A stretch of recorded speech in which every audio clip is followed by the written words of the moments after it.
Yomoni, leader français de la gestion d'épargne en ligne, et aucoffre.com, achat et revente d'or physique gardé en coffre sécurisé, présente Sud Radio, Osez investir, Thomas Binet. Suite de votre rendez-vous du dimanche, en ce dimanche matin précisément, après Oser entreprendre, Oser investir, cela concerne votre argent, votre économie. Rebonjour mon cher Thomas Binet. Rebonjour Maxime. Juste après cette courte pause, on va aborder quel sujet ce matin dans Oser investir? Eh bien on va essayer de suivre nos dépenses sans se ruiner le moral. Ouais, très compliqué ça. Ben non, mais vous allez voir, je vais vous donner des solutions. Et si on parlait assurance vie, et tout particulièrement du contrat d'assurance vie collective, c'est quoi? Comment ça fonctionne? Et comment le souscrire? Nous sommes avec Agnès Jouve, directrice déléguée de Guépard, association indépendante pour l'amélioration de la retraite et de l'épargne. Et vu le marasme actuel, doit-on investir en immobilier? Est-ce raisonnable? Est-ce prudent? On va en parler dans un instant avec Céline Mahinck, notre consultante en gestion de patrimoine. Éco-réseau Business, le magazine de référence des investisseurs, présente Sud Radio, Osez investir, le conseil de la semaine. Quand je dis qu'en réalité c'est le rendez-vous pour comprendre quoi faire de votre argent, mon cher Thomas Binet, vous ne pouvez pas me démentir. Cette semaine, en effet, on revient sur cette résolution qu'on a tous déjà eue au moins une ou deux fois en disant allez, cette fois c'est bon, je note mes dépenses, je les orchestre, je fais un petit carnet avec. Mais bon, au bout d'une semaine ou deux, déjà quand ça tient jusque-là, on a quand même tendance rapidement à abandonner. Pourquoi c'est si difficile aujourd'hui précisément de suivre son budget ? Parce que Maxime, on confond souvent contrôle et ce qu'on appelle la culpabilité. Quand on commence à noter chaque café ou chaque dépense, on a vite l'impression de se priver ou de mal faire. Alors qu'en réalité, suivre ses dépenses, ce n'est pas se juger, c'est simplement reprendre la main sur son budget. Il faut le voir comme un tableau de bord, pas comme un procès qu'on s'intenterait à soi-même. D'accord, mais concrètement, comment on s'y prend pour que ce soit efficace et pas du tout déprimant? L'idée, c'est la simplicité, tout simplement, justement. Pas besoin d'un tableur compliqué ou d'une appli ultra connectée. On peut commencer avec 3 catégories essentielles, plaisir et imprévu. En fin de semaine, on regarde juste si l'équilibre nous va. Si on s'aperçoit qu'on met 80% dans l'essentiel et rien dans le plaisir, ça ne sera pas tenable. Donc, vous ne tiendrez pas. Le but, c'est de mieux répartir, pas de tout réduire. Et puis pour suivre ses dépenses, vraiment, il faut se le mettre dans le crâne, ce n'est pas une punition. Oui, exactement, et c'est même une façon de se redonner du pouvoir. Quand on sait où va son argent, on peut décider sans culpabilité d'un vrai plaisir, d'un projet ou d'une pause. En fait, le suivi des dépenses est un outil de liberté financière, pas d'austérité, Maxime. Haussmann Executive Search, leader du recrutement sur les métiers de la finance et de l'immobilier, présente Sud Radio, Osez investir, l'invité. Précisément, si on doit faire attention à son budget, c'est parfois aussi que de temps en temps, on aimerait en mettre un tout petit peu de côté, mon cher Thomas. Et c'est pour ça que ce matin, nous sommes avec Agnès Jouve, directrice déléguée de Guépard, qui signifie Groupement associatif interprofessionnel pour l'amélioration de la retraite et de l'épargne. Et c'est une association à but non lucratif, indépendante également, qui souscrit des contrats collectifs d'assurance vie et de capitalisation pour ses adhérents. Et Guépard existe quand même depuis plus de 40 ans et compte 45 000 adhérents, Thomas. Bonjour Agnès Jouve. Bonjour Thomas, merci de m'accueillir. Je vous en prie Agnès Jouve, on va parler dans un instant du contrat d'assurance vie collectif. C'est le sujet de notre échange de ce dimanche matin. Mais avant toute chose, est-ce que vous pouvez nous rappeler, au-delà de l'acronyme développé par Maxime, ce qu'est Guépard? En quoi consiste votre association?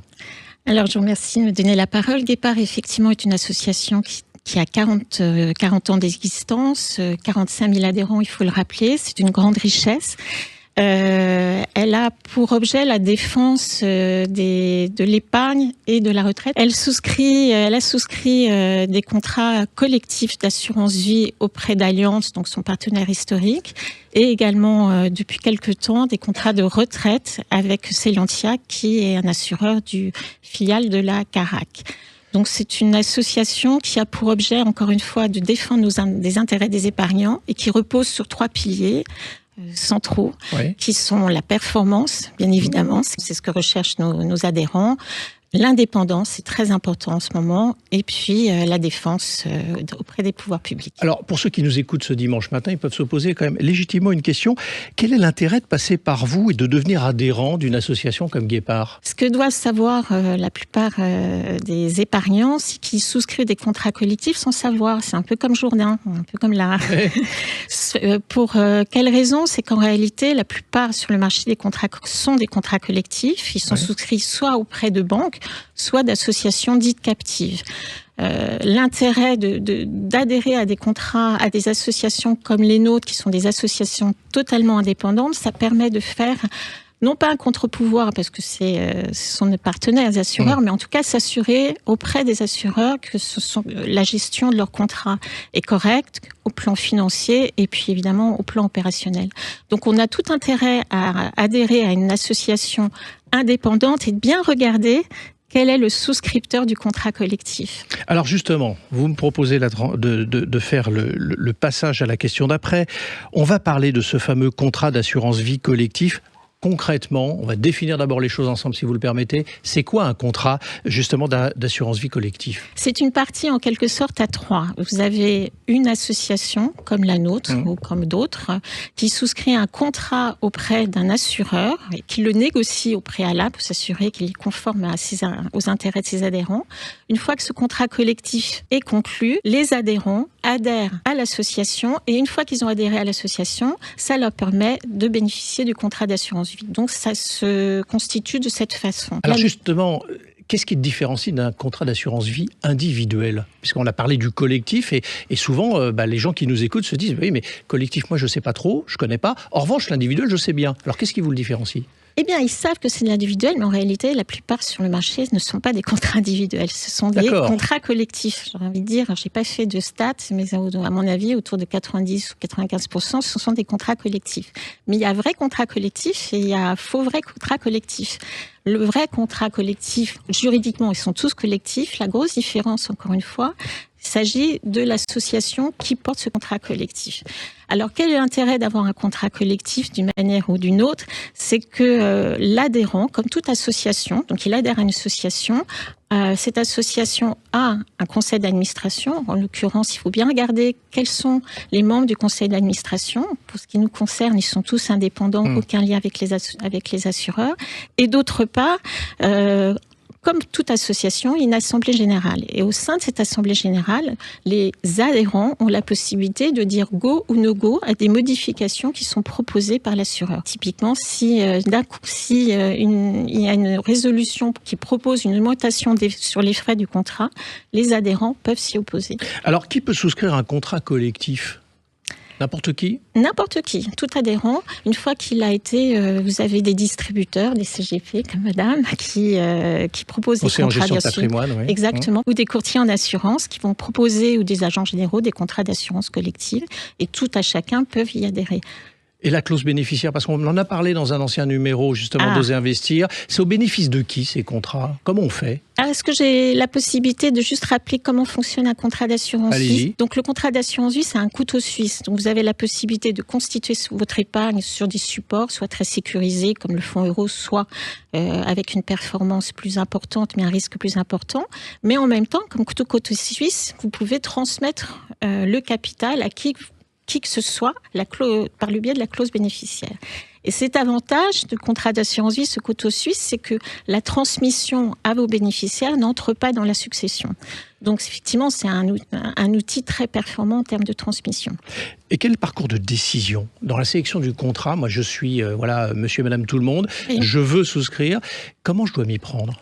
Alors, première démarche, vous devez aller voir un distributeur qui va recueillir votre besoin par rapport à votre patrimoine, par rapport à votre objectif. Est-ce que vous souhaitez valoriser votre capital ? Est-ce que vous souhaitez épargner ? Est-ce que vous voulez votre projet de vie est sur moyen, long terme, votre retraite ? Enfin, il y a tout le champ du possible. Ou est-ce que vous souhaitez transmettre ? Par exemple, on a des adhérents qui ont adhéré pour pouvoir transmettre à leurs enfants, mais surtout à leurs petits-enfants. On sait qu'en ce moment, pour les jeunes, c'est compliqué. Donc, par le biais de la clause bénéficiaire, vous pouvez transmettre à plusieurs personnes, voire même des successions de personnes, enfants et à défaut des petits-enfants. Donc, vous allez voir un courtier. Et comment sont placées justement les sommes versées ? Elles sont placées où ? Ça devient quoi ? Alors, il faut bien distinguer le souscripteur du contrat collectif, en l'occurrence l'association ou une banque, de l'assureur. Ce n'est pas les mêmes entités. Lorsque votre épargnant va souscrire un contrat d'assurance vie, il va adhérer à l'association qui va le défendre, mais son argent sera géré, garanti par l'assureur. Pour ce faire, il faut choisir un bon assureur. Allianz, par exemple, c'est AA, c'est une note meilleure que la France en ce moment. Donc, on sait qu'il y a une solidité. Donc, il y a Allianz, mais il y en a d'autres.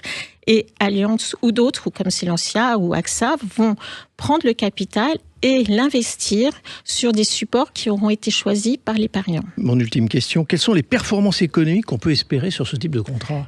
Ça dépend de ce qu'on souhaite faire de son épargne. Ouais. Si on est sur une orientation où je prends pas de risque et donc je valorise mon capital, je verse mes sommes sur le fonds euro, j'aurai une espérance de gain entre 2 et 4 ou 5%. Ça dépend des environnements. Là, en ce moment, en termes d'obligations, on voit ce que ça donne.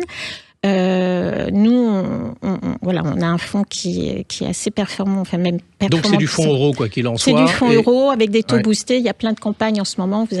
C'est assez pluridisciplinaire. Ou alors, vous pouvez aussi accepter du risque en ayant une espérance de gain supérieure. Et à ce moment-là, vous demanderez à votre assureur d'investir sur des supports financiers plus ou moins risqués, en fonction de votre appétence. Donc sécuriser au risque, en tout cas ce que j'entends aussi dans vos propos pour terminer notre entretien, c'est qu'il faut chercher conseil auprès d'un courtier, d'un conseiller en gestion de patrimoine. Exactement, et prendre contact aussi avec l'association qui peut vous aider dans cette recherche. Parfait. Merci à vous, Agnès Jouve. Je vous remercie. Merci beaucoup d'être passé du côté d'Oser Investir et je rappelle que vous êtes la directrice déléguée de Guépard, association indépendante pour l'amélioration de la retraite et de l'épargne. Blockshare, le cercle immobilier des investisseurs avisés, présente Sud Radio, Oser Investir, le coin de l'expert. Thomas, pour conclure ce dimanche matin dans les règles de l'art, nous sommes avec Céline Mahinck, notre consultante en gestion de patrimoine et fondatrice d'Eden Finance. Vous allez avec Céline nous aider à répondre à une question presque existentielle, surtout en ce moment. Est-ce que c'est le moment idéal d'acheter de l'immobilier? Oui, Maxime, parce que cette question, elle se pose à de nombreux Français au moment où, entre crise politique, crise économique, les Français se demandent s'il n'est pas urgent d'attendre que les nuages s'éloignent pour investir. Céline, très concrètement, on sait tous qu'il faut un climat de confiance pour s'engager en immobilier. Pas que en immobilier d'ailleurs, mais pas que surtout. En immobilier. Bonjour à toutes et à tous. Oui, Thomas, beaucoup de Français s'interrogent. Pour les aider à arbitrer leur choix, je vais essayer de vous donner quelques clés de décision avec 3 axes de réflexion pour investir malgré ce contexte légèrement anxiogène. Comme vous dites, alors une première étape dans ce parcours, définir où on en est financièrement au moment où nous nous parlons. Oui, parce que pour envisager de devenir propriétaire à crédit, il faut aujourd'hui avoir un apport personnel d'environ, statistiquement, d'environ 20%. D'ailleurs, le montant de cette épargne nécessaire va être statistiquement moindre pour une acquisition dans l'ancien que dans le neuf, mais dans l'ancien, des travaux peuvent être à prévoir. Ensuite, il y a des formes de propriété alternatives telles que le démembrement de propriété ou le bail réel solidaire par exemple, ou alors la localisation géographique du bien qui peuvent minorer le montant de votre achat. Enfin, actuellement, vous pouvez bénéficier de dons familiaux, c'est-à-dire sans frais, pour vous aider à boucler le budget d'acquisition d'une résidence principale, la vôtre ou celle de votre locataire. Alors, d'où ma deuxième question. Faut-il d'abord acquérir sa résidence principale ou se lancer directement dans l'investissement locatif? Cette question se pose souvent. Oui, alors l'injonction résidence principale d'abord, aujourd'hui, elle n'est plus forcément d'actualité. Parce que si vous risquez une mobilité professionnelle, si le prix d'acquisition au mètre carré de l'endroit où vous travaillez est élevé, voire très élevé, l'investissement locatif peut être une bonne solution pour vous constituer du patrimoine, pour élargir votre solvabilité à terme et ne pas perdre d'argent en droit de mutation à répétition. Et on finit vos conseils sur la fausse bonne idée, car il y en a une. Quelle est-elle justement ? Ah oui, la fausse bonne idée, c'est attendre que la fiscalité change. Là, on a bien constaté dernièrement qu'elle peut malheureusement changer en cours de route. Attendre que les taux d'intérêt rebaissent. A priori, ils devraient même remonter encore un peu dans les prochains mois. Et de toute façon, on peut toujours renégocier son prêt en cours de route. Donc pour conclure, si ça correspond à votre projet de vie, analysez bien, regardez, comparez et foncez. Et foncez. Merci Céline. Merci à vous. Merci à vous Thomas pour ce dimanche matin réglé comme du papier à musique, vraiment parfaitement dans les règles de l'art. On vous retrouve évidemment dimanche prochain. Sud Radio, Osez investir, Thomas Binet. Avec Yomoni, leader français de la gestion d'épargne en ligne, et aucoffre.com, achat et revente d'or physique gardé en coffre sécurisé.